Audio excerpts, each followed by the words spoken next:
का सिलेंडर जो भारत में 1200-1500 का है वो राजस्थान में मात्र 500 रुपए में गहलोत सरकार ने कहानी दे रही है। हमने जो कहा वो हमने किया है, इसीलिए हम आ रहे हैं और ये बौखला रहे हैं। इन्होंने जितनी गारंटी दी है, ये बताइए कर्नाटक के बजट का कितना है? इनकी सारी गारंटी तोड़ ली है, 2/3 ऑफ बजट। तो बाकी लोग खाएंगे क्या कोफ्ते? हिमाचल प्रदेश का 80% बजट केवल पेंशन और सैलरी में जा रहा था। जैसे ही आपने ओल्ड पेंशन स्कीम लागू की, जो आपने 10 साल तक केंद्र में रहते हुए नहीं हटाई थी, आपकी सैलरी बजट से ऊपर चली गई। अब हिमाचल सरकार के पास सैलरी के अलावा, पेंशन के अलावा कुछ देने का पैसा ही नहीं बचा। तो मजबूरी का नाम राहुल गांधी। देखा, आपको पता है अपकमिंग इलेक्शन कर्नाटका, वहाँ पे कांग्रेस वर्सेस बीजेपी बहुत चरम पर रहता है और एक और पार्टी रहती है, वो भी आपको पता है। तो तीन पार्टियों के बीच त्रिकोणीय मुकाबला होता है। बट अभी सर्वे में मामला वहाँ फंसा हुआ है, जो भी अभी ओपिनियन पोल आ रहे हैं। तो आप अलका लांबा को देख सकते हो। अलका लांबा के बारे में क्या कमेंट कर रहे हैं, वीडियो के लास्ट में बात करते हैं। पहले पूरा वीडियो देखते हैं, मेरा रिएक्शन। प्लीज चैनल को सब्सक्राइब करेगा। मैं मिलता हूँ 40% कमीशन खोर सरकार। मैं आपसे कह रही हूँ, ये 4 हम आज 5वां भी हम गारंटी ले आए हैं। क्यों हमें महिलाओं को 2000 रुपए महीना देने की आर्थिक जो ताकत है, जरूरत पड़ रही है? क्योंकि वो महिलाएं महंगाई से त्रस्त हैं, सुनवाई नहीं है। क्यों हमें हर गरीब को घर पे प्रति व्यक्ति 10 किलो जो है वो चावल देना पड़ रहा है? इनका तो दावा है 80 करोड़ लोगों को मुफ्त राशन मोदी जी दे रहे हैं। तो कर्नाटका में 10 किलो अगर हम चावल देंगे, जनता खुश क्यों हो रही है? क्योंकि झूठ वो है जो 80 करोड़ को दिया जा रहा है, सच ये होगा। 200 यूनिट बिजली का हमने वायदा किया है, हम फ्री देंगे। 3000 रुपए और 1500 रुपए हम ग्रेजुएट और डिप्लोमा होल्डर को देंगे। और इन गारंटी के बाद आज 5वीं गारंटी है कि आधी आबादी कर्नाटका की जो महिला बहनें गांव देहात से अपनी नौकरी काम धंधे के लिए जाती हैं, उनके लिए सारी बस की यात्रा मुफ्त होगी। एक लाइटर नोट पे बात कहता हूं, ये सवाल नहीं है मेरा, ये सवाल नहीं है, मैं एक लाइटर नोट पे बात कहता हूं। केजरीवाल की तरह आप पहले केजरीवाल की तरह आपने भी गारंटी देना शुरू कर दिया। 4 गारंटी दे रहे हैं आप। तो ज्यादातर केजरीवाल ही लाते थे गारंटी कार्ड। आप भूल जाइए। आप नो आपसे देखिए, आप बहुत ईमानदार पत्रकार हैं। आज ये छत्तीसगढ़ 5 साल पूरे हो रहे हैं, आज ये राजस्थान 5 साल पूरे हो रहे हैं। 500 रुपए का गैस का सिलेंडर जो भारत में 1200-1500 का है वो राजस्थान में मात्र 500 रुपए में गहलोत सरकार ने कहानी दे रही है। आप आ जाइए हिमाचल में, जो वायदा किया पुरानी पेंशन योजना ओपीएस बहाली का, हो गई या नहीं होगी? पूछिए जरा। राजस्थान में बहाली हो गई नहीं होगी? पेंशनें आ रही है ओपीएस में या नहीं? छत्तीसगढ़ हमने जो कहा वो हमने किया है, इसीलिए हम आ रहे हैं और ये बौखला रहे हैं। इनकी गारंटियों पे लोगों को विश्वास नहीं है, इसलिए हिमाचल में डबल इंजन की सरकार ओंधे मुंह गिरी। अब कर्नाटक की बारी है। आप देखिए, इन्होंने गारंटी की बात कही, बिल्कुल मैं वाकई तुलना नहीं हो सकती। हिमाचल में अभी इनकी सरकार आई, बहुत मामूली अंतर से 37,000 वोट कुल पूरे। उसमें क्या कहे थे कि पेट्रोल और डीजल की कीमतें कम करेंगे। 3 हफ्ते में 3 रुपए बढ़ा दिए, ये है गारंटी।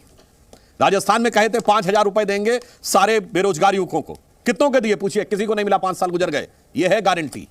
मध्य प्रदेश और छत्तीसगढ़ में, अब मध्य प्रदेश में तो इनकी सरकार ही नहीं, ये कहे थे, राहुल गांधी जी का वो डायलॉग याद करिए, 1 2 3 4 5 6 7 8 10 दिन के अंदर किसानों का सारा कर्जा माफ, नहीं तो सीएम बदल दूंगा। 5 साल गुजर गए, ना सीएम बदला ना कर्जा माफ हुआ। हाँ, टीएस सिंहदेव और भूपेश बघेल में जरूर चल रही है आपस में, कौन बदलने की बात कहेगी। और गारंटी की घंटी इसलिए बजी हुई है कि 2019 के लोकसभा चुनाव से पहले भी 72,000 रुपए देंगे सबको, ये कहा था राहुल गांधी ने। 6,000 रुपए महीना प्रधानमंत्री जी ने कहा था, मोदी जी ने 6,000 रुपए साल में देंगे। उसके बाद किसी ने भरोसा नहीं किया। कारण, अरे 72,000 रुपए कोई दे सकता है? मैं अलका जी से कहता हूं, आपने बिल्कुल सही बोला, केजरीवाल से ये मुकाबला नहीं कर सकते। कुछ मामले में केजरीवाल से आगे चले गए। इन्होंने जितनी गारंटी दी है, ये बताइए कर्नाटक के बजट का कितना है? इनकी सारी गारंटी तोड़ ली है, 2/3 ऑफ बजट। तो बाकी लोग खाएंगे क्या कोफ्ते? तनख्वाह कैसे देंगे बताइए? कारण क्या हुआ? हिमाचल में जानते क्यों 3 रुपया बढ़ाना पड़ा? हमें पता है, हमारी सरकार थी। सुनिए, 80% बजट जा रहा था पेंशन में और सैलरी में। देखिए, आपने टर्न पे बोलिए, आप बोल रही थी, मैंने कोई डिस्टर्बेंस नहीं किया। हिमाचल प्रदेश का 80% बजट केवल पेंशन और सैलरी में जा रहा था। जैसे ही आपने ओल्ड पेंशन स्कीम लागू की, जो आपने 10 साल तक केंद्र में रहते हुए नहीं हटाई थी, आपकी सैलरी बजट से ऊपर चली गई। अब हिमाचल सरकार के पास सैलरी के अलावा, पेंशन के अलावा कुछ देने का पैसा ही नहीं बचा। तो मजबूरी का नाम राहुल गांधी, 3 रुपया बढ़ाना पड़ा। इसलिए मैं कह रहा हूं, आज तो केजरीवाल तो कम से कम बिजली, दिल्ली का जो बिल है उसमें अभी निगेटिव में नहीं गया है, आप तो निगेटिव में लाने को तैयार। इसलिए मैं कह रहा हूं, बहुत समझदार है देश की जनता और कर्नाटक की जनता। वहां तो बेंगलुरु को इंटेलेक्चुअल कैपिटल ऑफ इंडिया की संज्ञा भी दी जाती है। इसीलिए मैं आपसे कहता हूं, एक बार जरा बता दीजिए, जितना आपने एस्टीमेट दिया, ये कर्नाटक के बजट का कितना है? हमने तो डबल की है इनकम। हमने सबसे ज्यादा एफडीआई ला के दिया है। 38% भारत का एफडीआई कर्नाटक में आया है। टुमकुर में पहली बार हेलीकॉप्टर बन रहा है।